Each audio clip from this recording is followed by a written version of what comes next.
Lat Fala Layus amul lenn loo xam ne ki doléance boo xam ne bii jox nañ ko te satisfaire amul. am na yoo xam ne daf koy def fekk sax waxuñu ko kon donc li muy def mu ngi ci guddi ak bëccëg kon ñun aussi nañ ko sagal ni ñuy sàmmee fourniture yi nooy la ñu war a sàmmee kalas yi mu tabax talaas jafe na lycée ba fale lépp lu ñu fa def Lat Fala Layus la moo tabax kalas yi moo miir moo def toilette moo def lépp. di sant waa Kirène di xamal waa Kirène ne war nañu di chaque événement ñu teew di wone Layus xar kanamu Layus parce que bu dul woon Layus ñun dinañu sonn trop ñun parents yi parce que boo xoolee Layus yemul ci benn classe boo demee ci case tout côté bi da nga naan Layus nga ñëw primaire nga ne Layus nga ñëw CM nga ne Layus nga ñëw lycée nga ne Layus kon parent bi bu fekkoon loolu yëpp moo koy assuré boppam coono doon nañu dal ñun ñii. En offrant ces kits scolaires, vous ne vous contentez pas seulement de fournir des outils matériels, vous semez surtout les graines de l'espoir, de l'égalité des chances et de la réussite. Ce geste que nous saluons avec émotion et respect vient alléger le fardeau de nombreuses familles en cette période de rentrée souvent très difficile. Elle vient aussi rappeler que la solidarité entre les entreprises et les établissements scolaires est non seulement possible, mais nécessaire pour bâtir un avenir meilleur. Alioune Sarr dañ lay wax ne mënuñu fay Lat Fala Layus PDG wu Ciments du Sahel. commune Diass daf fii def lu rëy depuis bi mu sampoo fii ba léegi li mu fi génnee si xaalis doon ko def bu njëkk ba si diggante Kirène ak Doobour jëm Ciki ma la doon ne Alioune Sarr na affaire bi na doon bu ñëwee ba Doobour ne jàll ñëw ba Banja mu dem Ciki mu dem bi si yàgg ñu dugal si Banja waaye léegi nekkatul U la parce que dem na Raafo dem na Samkéej te yaakaar naa bu yàggee sax oo lay doon dina wër commune Diass yëpp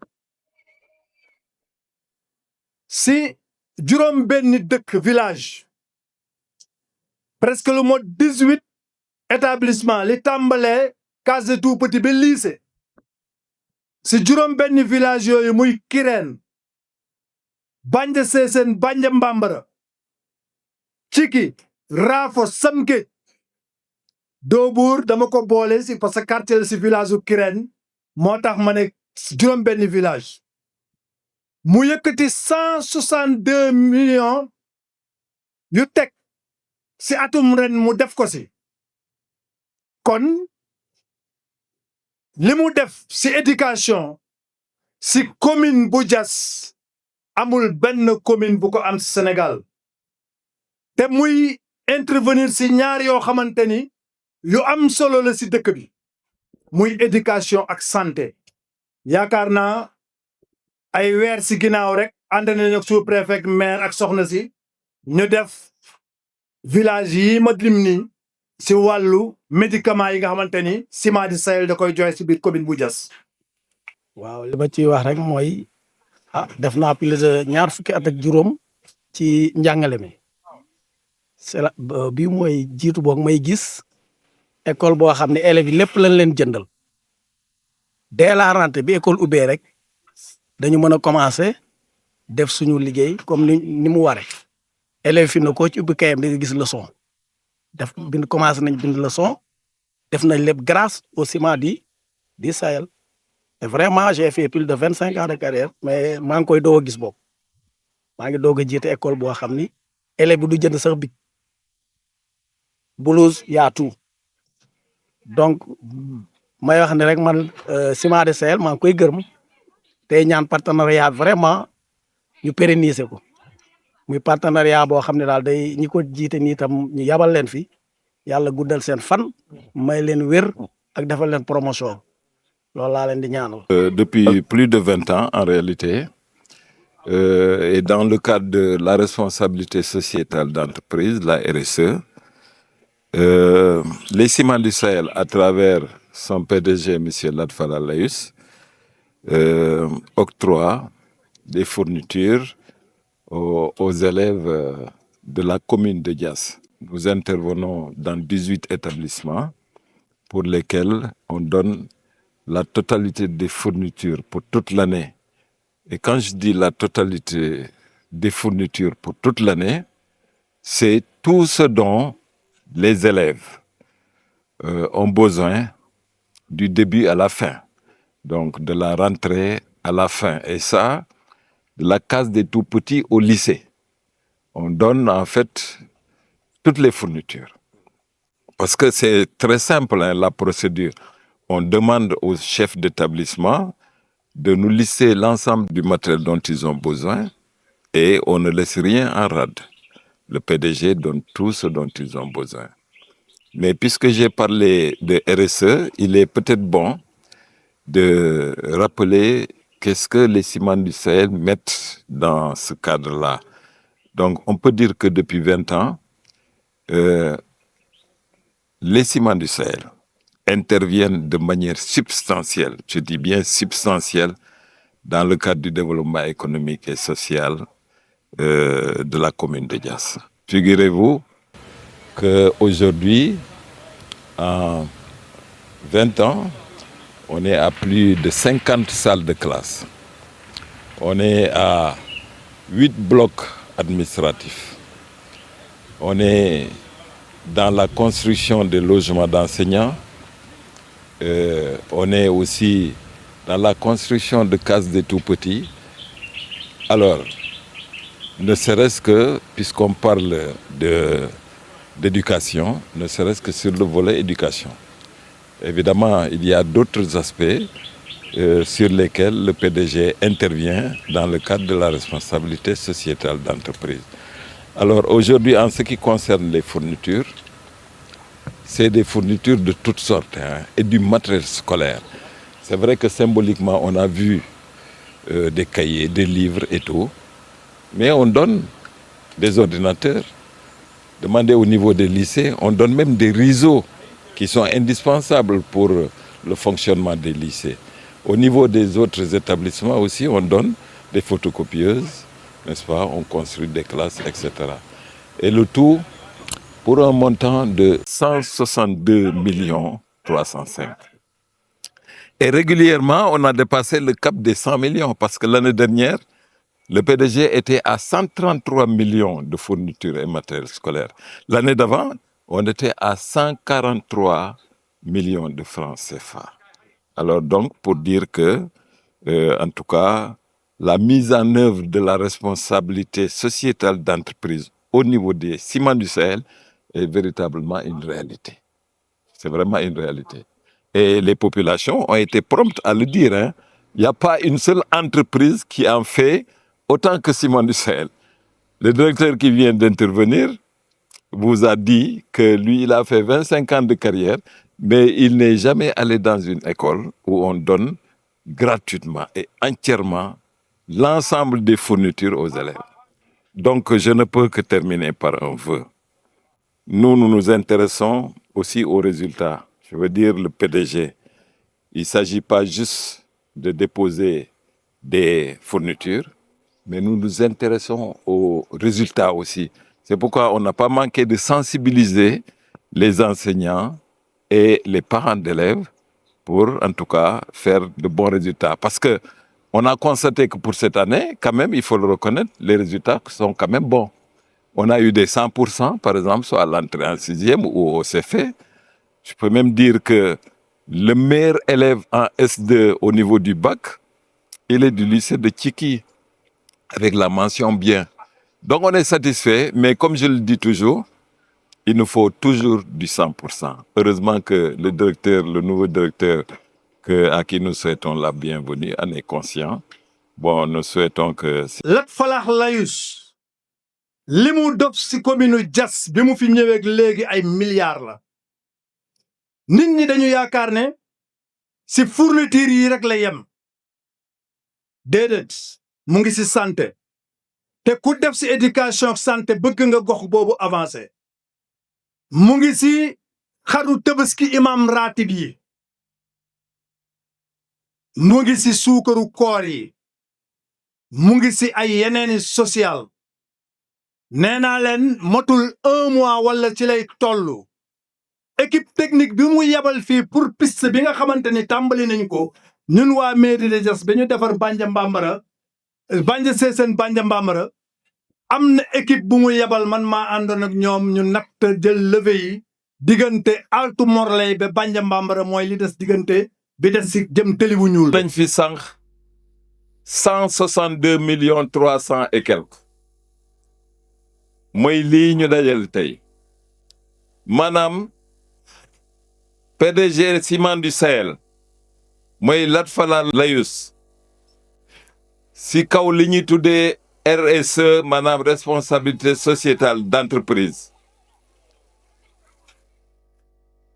at mu jot mën naa wax sax ni balaa école di ubbi bagage yi nga xamee ne moom la xale yi war a jàngee lépp la jël teg ko ci loxo chef d'établissement yi ngir xale yi mën koo jëriñoo buñ ne 162 millions 300 000 ou 350 000 mooy téeméeri millions ak juróom benn fukki millions ak ñaari millions ni ngeen koy déggee nag mooy du lépp Bandia Sessène déedéet maanaam dañ ko tàmbali démb Kirène lañu ko tàmbalee Kirène lycée baa nga fa école Fouka nga fa case des tout-petits nga fa école 1 nga fa ak CM bi kenn ku ne jël nga sa wàll démb ñu nga woon tam Dóobuur tam jël nañ seen wàll bu ñu fi jógee samedi danañu jàll ba Cikki ndax Cikki foofu lycée baa nga fa école 1 nga fa école 2 nga fa maanaam 162 millions et quelques yi noonu ngeen koy déggee te kat du fourniture kese équipement scolaire yi matériel scolaire yi si la bokk table yi ngeen di gis am na yoo xamee ne état bi moo koy yónnee mais bari na yoo xamee ne Ciment du Sahel la jóge de muy armoire yi muy table banc yi muy chaise yi bureau yi parce que xam nga joxe yomb na mais na ngay joxe xam nga nit ki mën nga ko jox loo xamee ne soxlawu ko dina la wurul sa wax ne la man lii soxlawu ma ko waaye jërëjëf dañuy def bu mois d'avril jotee PDG Lat Fala day bind établissement yépp ne leen kenn ku ne na wax li nga xamee ne moom lay soxla année bii ñu jëm nangam si ay cahier lay soxla moom la Issa di wax dinaa soxla nangam si ay cahier nangam si ay bic bleu nangam si bic rouge nangam si bic noir et cetera et cetera tudd tam nangam lay soxla si table banc nangam lay soxla si armoire lu ñu laaj ñu jox leen seede nga si lu ñu laaj ñu jox leen dañ leen di jox ba di leen jox ordinateur photocopieuse imprimante loolu lépp dañ leen koy jox am na lu ñu fi génne lu bees PDG Lat Fala Layus si mbaaxam dafa am matériel boo xamee ne si lycée yi lycée bu ko amul mënuloo jàll wala boog sa njàngale wala sa njàng mënul jaar doxee na mu waree mooy li ñu tuddee réseau benn xeetu photocopieuse la bu mag boo xamee ne ay milliers de pages lay photocopier à la minute mu ngi jar plus de 3 millions lay jar bu ngeen demee Kirène lycée de Kirène bu ngeen demee foofu fekk ko fa jégaan xam na lii réseau bu ngeen demee lycée Kirène ngeen fekk ko fa bu ngeen demee lycée Cikki am na fa ak lycée Diass loolu nag moo dugg ci mbir mi te bokk ci woon mais ci gàttal li ma leen mën a wax lépp lu école yi laaj ñu jox leen ko. ñun buñ fekkoon ne kii gouvernement ni nangu sax ne boo mbaare boo rax matériel mbaa waxa nee na bu fekkoon sax ne gouvernement bi dafa ne carrément bu ngeen amul lu ngeen jànge na ngeen mbaar te ñun amuñu matériel yu ñu defee mbaar wax dëgg si yàlla bu ñu amee kuñ tabaxal classe dañuy sant suñu borom. waaw dontoon kenn wax classe yi no donte benn classe la. te kat dispensaire nee na bu jóg yemul ci loolu ndax dispensaire bi daf ciy def loxo.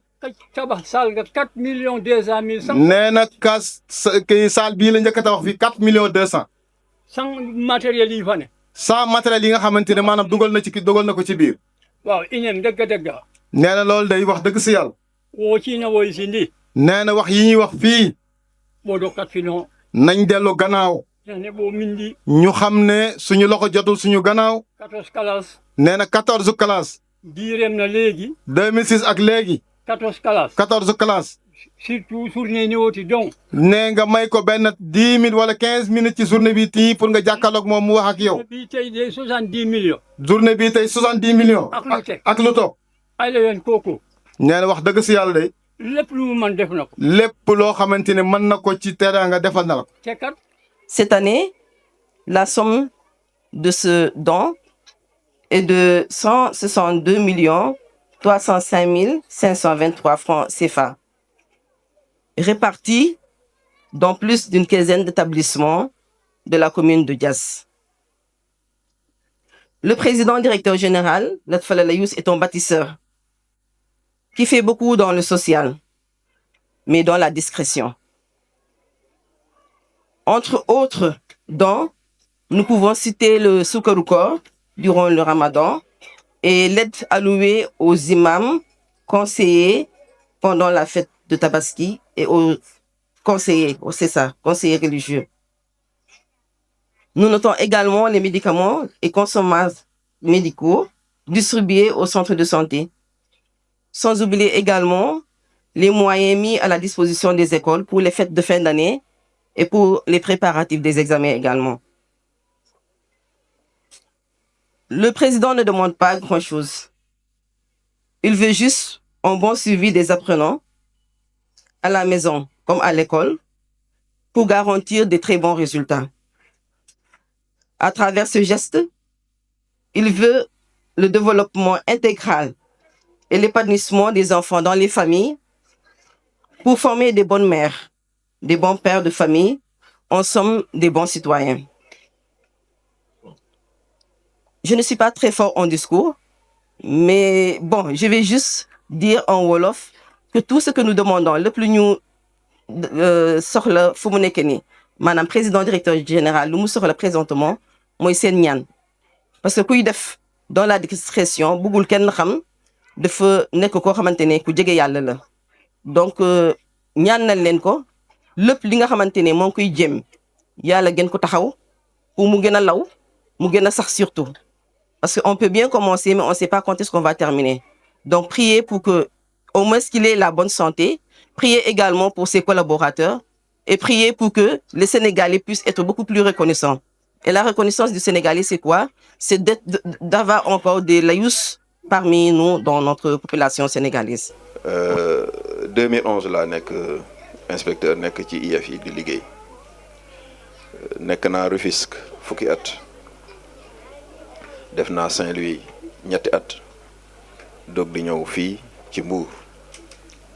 ku ne Rufisque wax zone industrielle avec beaucoup d'entreprises def naa fa fukki at mais musuma fekkee foo xamante ni bi entreprise day jël lu toll ni lii ma gis fii dugal ko ci biir école wala ñu joxoñ ma ay réalisation yoo xamante ni bi ñi ko wax ay personnes autorisées lañ parce que monsieur le proviseur bu jëlee kàddu wax transformation bi ñu transformé lycée bi mu nekk un lycée à cycle long avec suffisamment de salles de classe suffisamment de matériel de reprographie suffisamment d'intrants pour assurer la reprographie au point d'être envié par ses collègues qui sont dans d'autres établissements.